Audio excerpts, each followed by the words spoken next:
성찬식에 대해서 쭉 말씀을 나누려고 합니다. 성찬식은 예수님께서 제자들과 함께 하셨던 이 최후의 이 만찬, 우리가 잘 아는 최후의 만찬에서 유래가 되었습니다. 그러니까 이 최후의 만찬 기사는 마태복음 26장에 있는 게 어떻게 보면 스탠다드예요. 기본으로 삼고 우리가 그것을 보고 있는데, 마태복음 26장에 보면 자세히 기록되어 있습니다. 예수님께서 잡히시던 그 날 밤, 그러니까 제자들과 함께 예루살렘에 있는 이 어느 다락방에서 저녁 식사를 쭉 하시죠. 그날의 이 저녁 식사는 보통의 저녁 식사와는 전혀 다른 것이었습니다. 그러니까 그 마태복음의 말씀을 보면 떡을 떼어주시면서 받으라, 받아서 먹으라, 이것은 내 몸이다 라고 말해요. 그리고 잔을 쭉 따라주시면서 이것을 마시라, 이것은 죄사함을 얻게 하려고 많은 사람을 위하여 흘리는 바 나의 피다, 곧 이 언약의 피다. 이렇게 특별한 이 어떤 이 만찬의 식사를 제자들과 함께하게 됩니다. 그러니까 이런 같은 내용을 누가복음 22장에도 나와 있는데, 거기에 보면 너희가 이를 행하여 나를 기념하라 라고 또 말씀하십니다. 누가복음에 이렇게 또 말씀하셔요. 기념하라, 너희가 이를 행하여 나를 기념하라 말씀하셔요. 그래서 이러한 이 예수님의 이 분부를 따라, 명령을 따라서 오늘날 제자들과 또 이어지는 그 초대교회 쭉 이 떡과 포도주를 나누면서 주님의 이 고난과 또 죽으심, 또 여러 교훈과 이 당부를 쭉 생각하면서 성찬식을 쭉 거의 했습니다. 그런 것이 오늘 우리들에게까지 쭉 이어지게 된 것이죠. 그러니까 성찬은 예수님께서 직접 말씀하신 거고, 명령하신 거고, 또 예수님께서 직접 행하면서 보여주신 것입니다. 오늘날 우리가 예수님을 믿는 우리가 오늘날까지 쭉 이것은 변치 않고 쭉 이어지면서 우리가 지금 행하고 있는 것이죠. 그래서 오늘 이 고린도서 11장에 나오는 이 성찬에 관한 이 기사들을 우리가 쭉 보면서 우리 또한도 성찬 이 예식을 통해서, 성찬을 통해서 우리에게 주는 그 교훈들이 무엇일까 라는 것을 한번 살펴보고 다시 한번 또 우리가 새롭게 하는 그런 시간을 갖고자 합니다. 그런 은혜가 우리에게 있을 수 있기를 간절히 소망하겠습니다. 먼저 이 성찬식은 무엇보다도 이 주님의 고난과 죽으심을 우리가 생각하고 기념하는 그런 것입니다. 주님의 고난, 또 주님의 죽음, 그것을 우리가 생각하고 깊이 우리가 마음속에 새기는 것입니다. 그러니까 나를 기념하라, 이를 행하라 라는 것은 어떤 형식적인 것에서 넘어서라는 그런 말씀입니다. 형식적인 것에서 넘어서는 깊이 우리가 느끼는 그런 우리가 이 성찬의식, 그것을 말씀하고 있습니다. 떡을 들고 잔을 우리가 마실 때마다 나를 위해 십자가에 돌아가신 그 주님을 생각하는 것이죠. 깊이 몸소 느끼는 것이죠. 어떤 이 글에 나오는 작은 이야기의 내용이 이런 이야기가 있습니다. 신장병으로 이 사경을 헤매는 그 아들을 위해 어머니가 자신의 이 신장을 이식해 주었습니다. 당시 어머니는 48세였고 이 아들은 중학교 1학년이었습니다. 그런데 어머니는 이제 수술 후유증으로 얼마 되지 않아서 건강이 악화되어서 3년쯤 되던 해에 그냥 이 세상을 떠나고 말았습니다. 어머니가 세상을 떠나던 날부터 이 하관식이까지 어머니 곁을 떠나지 않고 이 아들은 계속 통곡을 합니다. 아들의 통곡 소리는 그렇습니다. 엄마가 나 때문에 라는 이런 이 반복의 절규를 계속합니다. 그리고 나서 이 신장 이식 받은 이 아들은 빠른 속도로 회복되고 중학교, 고등학교, 대학을 가고 또 군대도 갔다 오고 취직도 하고 또 결혼도 합니다. 그러니까 세상은 어머니가 세상을 떠난 지 20년이 지나가지만 매 주말마다 어머니의 묘소를 찾아가서 꽃을 꽂아드리고 이렇게 말한다고 하죠. 엄마 감사해요 라고 하면서 저 때문에 생명을 버리신 그 엄마의 숭고한 사랑, 이 생명을 다하는 날까지 잊지 않고 살겠습니다. 천국에서 만나요 라는 이런 방법. 그러니까 이 이제 어른이지만 이 아들의 이 심정은 어떻겠습니까? 이 엄마의 이 대신, 어떻게 보면 이 죽음을 통해서 다시 얻게 된 이 생명을 그때마다 뼈저리게 가슴속에 느끼는 것이죠. 사랑하는 성도 여러분, 우리가 왜 성찬식을 거행합니까? 나 때문에 예수님께서 죽으셨고 나는 이 주님 때문에 생명을 얻었고 영생을 얻었다라는 것을 내가 확신하고 마음속에 새기는 것입니다. 그 사건을 생각하고 기념하고 또 뼈저린 마음으로 가슴에 새기는 그런 우리의 이 어떻게 보면 약속된 시간입니다. 매일매일 우리가 이런 마음을 가지고 살아야 하는 것 그리스도인으로서 당연합니다. 그렇지만 우리 교회를 다시 한번 이 기념으로 정해서 다시 한번 새기는 것이죠. 더 깊이. 그러면서 지금부터 내가 혹시 잊혀지고 또 서운하게 내가 마음을 심령을 가졌다면 다시금 하나님 내가 이렇게 나 때문에 그런 이 죽으신 그 주님을 생각하고 나아갑니다 하는 어떤 우리의 신앙에 다시금 새 출발이 이루어지는 게 바로 성찬입니다. 오늘 우리가 찬양했던 것처럼 웬 말인가 나를 위해서 주 돌아가셨네. 이 벌레 같은 나를 위해 큰 애 받으셨나. 내 지은 죄 다 지시고 못 박히셨으니 웬일인가 웬 은혜인가 그 사랑 크셔라 라는 이런 신념을 가지고 우리가 이 성찬상을 베푸는 것이죠. 그래서 우리가 때를 따라서 성찬상을 베풀고 떡과 잔으로 주님의 죽으심과 그 고통을 기념하는 것은 나 때문에 죽으셨고 나 때문에 고통 당하셨기 때문입니다. 이게 우리의 성찬을 통해서 우리가 깊이 다시 한번 깨달아야 할 부분입니다. 또한 이 마태복음 그 26장의 그 성찬 최후의 만찬의 기사를 보면 거기 21절에 보면 너희 중에 한 사람이 나를 팔리라 라고 합니다. 주님께서 말씀하십니다. 그러면서 23절도 보면 나와 함께 그릇에 손을 넣는 자가 그가 나를 팔리라. 그러면서 이어진 말씀을 보면 그 사람에게는 화가 있으리로다. 그 사람은 차라리 태어나지 아니하였다면 제게 좋을 뻔하였느니라 라고 말씀하는 대목이 나옵니다. 그곳에는 가룟 유다가 있었습니다. 이 지칭하는 사람이 가룟 유다죠. 그러니까 가룟 유다도 그곳에 함께 있었다라는 사실을 우리가 다시 한번 새롭게 떠올려 볼 수 있습니다. 그러니까 주님은 유다에게 여러 차례 뉘우치고 돌아설 그 기회를 주셨습니다. 그러나 그 기회를 그는 외면했습니다. 이 말씀이 무엇을 오늘 우리에게 의미할까요? 오늘 우리가 살아가는 이 공동체 안에서도 분명히 베드로도 있고 요한도 있고 유다도 있을 수 있다는 사실입니다.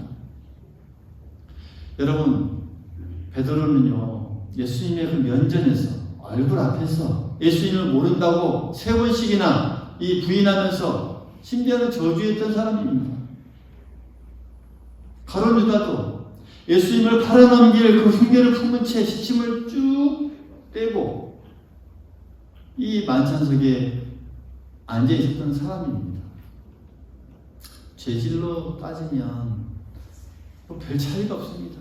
베드로나 유다나 그저 이 죄로 보면은 오히려 베드로가 더 나쁜 그런 이 죄의 이 상태일지도 모릅니다.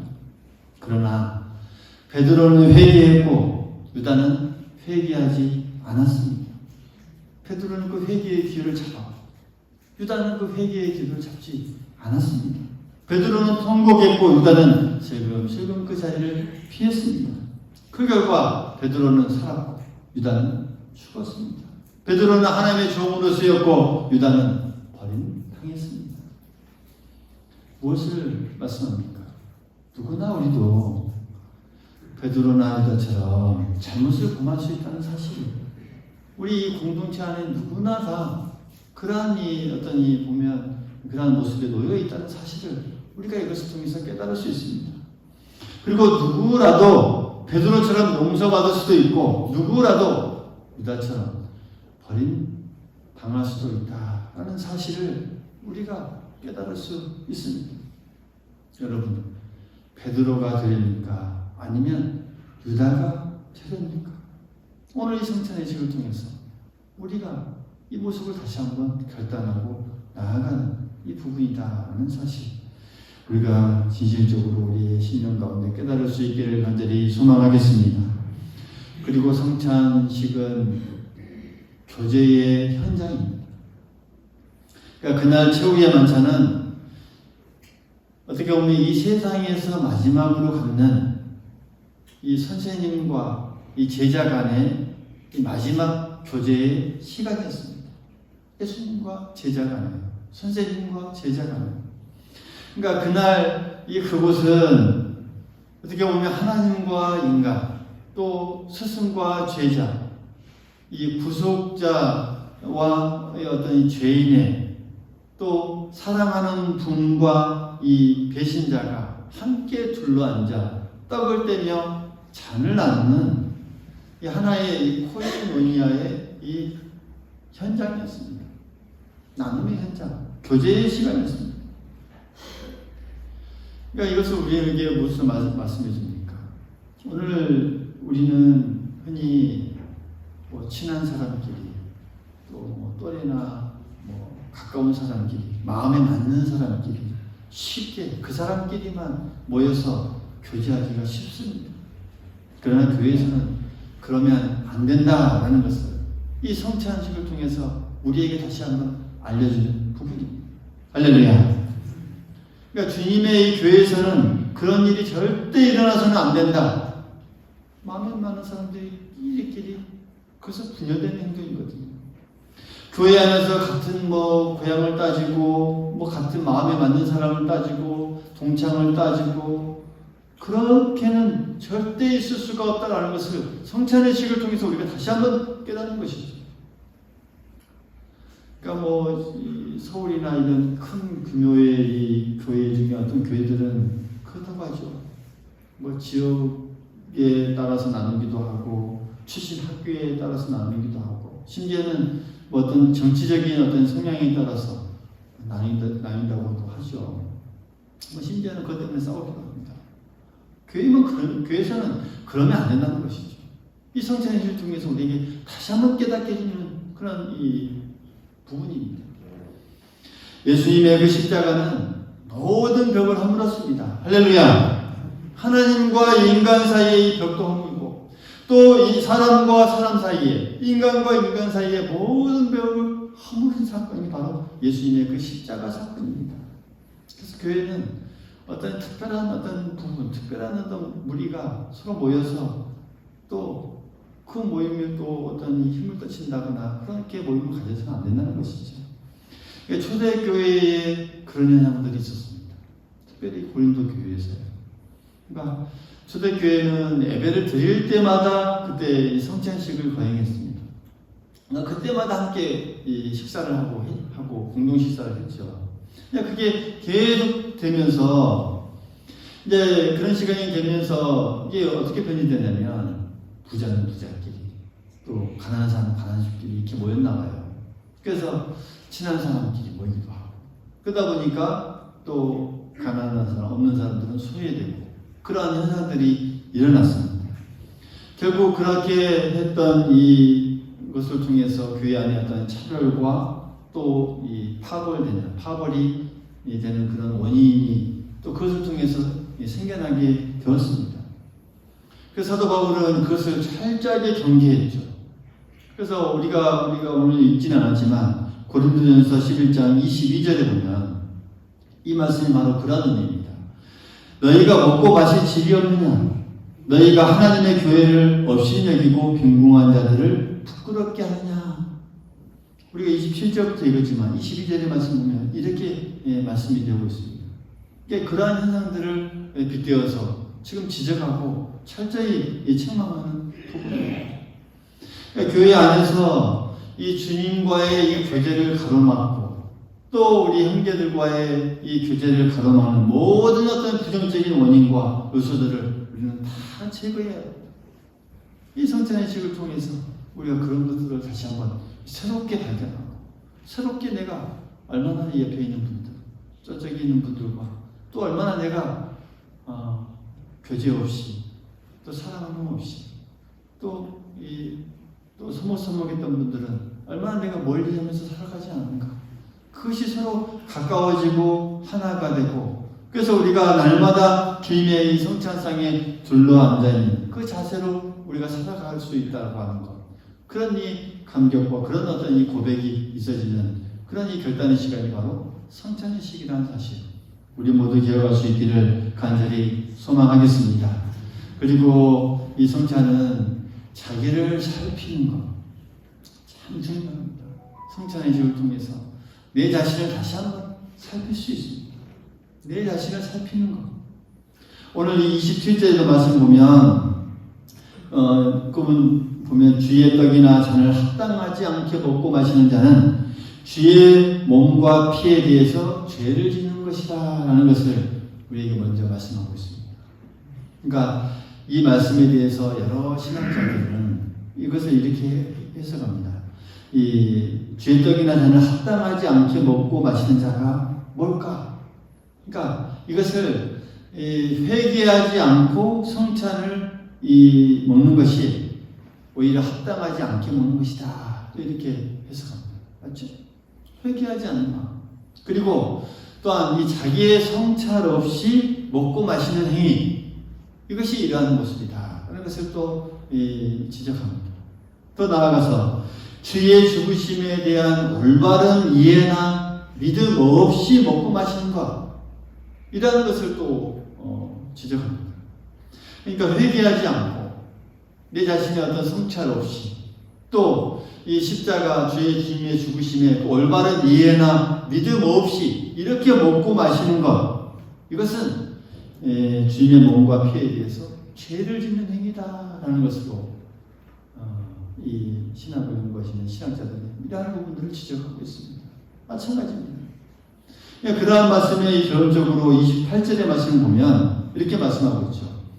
사람이 자기를 살피고 한번 따라해 봅니다. 사람이 자기를 살피고 그 후에야 이 떡을 먹고 이 잔을 마실지니. 28절에 우리에게 말씀합니다. 그러니까 이 성찬은 그냥 먹고 즐기는 어떤 만찬의 형식을 넘어섭니다. 철저히 내 자신을 살피고 그러면서 주님을 생각하고 그러면서 먹고 마시는 그런 거룩한 예식이 바로 성찬의 예식입니다. 그러니까 자기를 살피라라고 하는 것은 이 내 죄를 회개하고 내 자신을 그만큼 다듬는 것입니다. 믿음 안에서 내가 원한 어떤 죄의 성질의 부분이 있지 않은가? 아직도 내가 부스부스 나도 모르게 나오는 어떤 이 죄의 성질이 부분이 있지 않은가? 철저하게 다듬습니다. 정으로 모난 돌을 깎고 깎듯이 다듬는 거예요. 그게 우리에게 있어야 한다는 것이죠. 29절에 주의 몸을 분별하라는 말씀도 그 주님의 희생과 그 고통을 우리가 깊이 이해하라는 말씀입니다. 깊이 이해한다는 거예요. 그 아들이 그 엄마의 죽음을 생각하면서 얼마나 가슴속이 애리겠습니까? 속이 정말 찢어지겠죠. 그런 마음이 우리에게 있어야 한다는 사실이죠. 그래서 오늘 우리의 자신들에게 말씀합니다. 너 자신을 살피라. 할렐루야. 너 자신을 살펴라. 사람들 중에 부지런히 다른 사람을 살피는 사람이 많이 있습니다. 남을 살피는 사람이 많이 있습니다. 다른 사람의 허물을 살피고 눈치를 살피고 또 약점이 뭘까 살피는 사람들. 그러나 정작 자기 자신은 살피지 않습니다. 오늘 이 본문은 우리에게 말씀합니다. 너 자신을 살피라. 너 자신을 살피라. 우리 자신을 잘 살피는 우리 모두가 될 수 있기를 간절히 소망하겠습니다. 우리 자신을 잘 살피면서 나아가야 합니다. 성찬 예식을 통해서 다시 한번 그런 부분을 우리에게 깨닫게 해주십니다. 그리고 마지막으로 이 성찬 예식은 주님께서 오실 때까지 계속 되어야 합니다.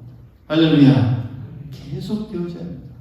우리가 읽지는 않지만 26절에 보면 너희가 이 떡을 먹으며 이 잔을 마실 때마다 주의 죽으심을 오실 때까지 전하는 것이니라. 할렐루야. 주님께서 다시 오실 때 이 성찬식은 끝납니다. 왜냐하면 어린 양 예수와 함께하는 그 혼인잔치가 그때부터 시작되기 때문에 이제는 천국에서는 먹고 마실 그런 필요가 없어집니다. 그래서 주님 오시는 그날까지 이 성찬의식은 계속 진행됩니다. 더 나아가서 26절의 끝에 말씀 보면 주의 죽으심으로 오실 때까지 전하는 것입니다. 그 성찬의식을 통해서 우리는 전하는 것이죠. 계속해서 복음을 전하는 것입니다. 사랑하는 성도 여러분, 오늘 이 성찬은 주님의 고난과 죽으심을 생각하고 기념하는 것입니다. 주님과 교제하는 현장이고 또 그동안 가깝게 하지 못했던 우리 성도들과 함께 교제하는 그런 현장이 바로 성찬 예식입니다. 하나님과 인간 사이의 모든 허물이 벽에 허물어지고 또 우리의 모든 성도들 간의 벽에 가로막혔던 허물이 허물어지는 그런 현장이 바로 성찬식입니다. 주님을 뵙는 날까지 그때까지 계속 우리가 교제하고 섬겨야 될 우리의 모습을 우리에게 가르쳐주고 있습니다. 더 중요한 말씀을 해주십니다. 우리가 먼저 우리 자신을 살피고 그 후에 이 성찬의 예식에 나아가는 것. 오늘 이 말씀을 통해서 이 시간 우리의 자신을 살피면서 또 부족한 부분들을 하나님 앞에 다짐하고 결단하고 이렇게 계속 주님 앞에 나아가겠습니다 라고 하는 우리의 신앙의 결단이 오늘 성찬의 예식을 통해서 있을 수 있기를 간절히 소망하겠습니다. 그때 우리에게 크신 은혜와 복으로 하나님께서 함께하여 주실 줄 믿습니다.